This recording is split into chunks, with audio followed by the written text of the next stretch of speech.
the NFL has not had any statement here on his suspension, but now it's possibly 3 games. How do we get to possibly 3 games, Dan?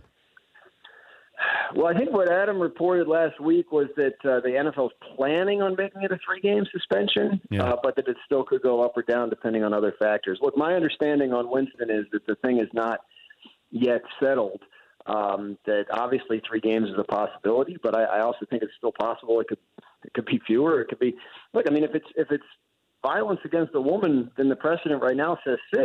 So if it's going to be, something less than 6, then I think the league has to be prepared to explain why, and that's an awfully awkward position for them to be in. So I think there's a lot going on there. I still think there's something going on there between the accuser and Winston that could result in some sort of legal action there, and I don't know whether it's a matter of the league wanting to see what happens with that, or them wanting to see what the league does. So there's a lot of, I think, voices yet to be heard on that matter. If you're the Buccaneers, would you move on from Jameis Winston? Well, on what grounds? That you can't rely on him?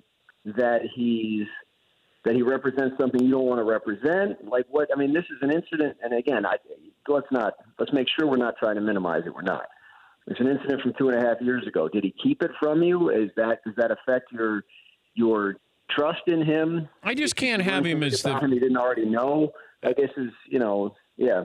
I can't have him as the face of the franchise. That's I don't think he's. But they already made that decision when he came out of college with really, unfortunately, shady stuff attached to him. They already made the decision that they were okay with that. This is one more thing, and it's similar to something else we had heard about in previous.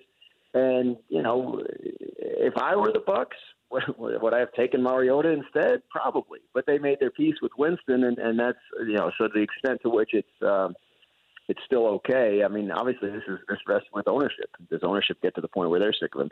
It's a weird situation for him contract-wise.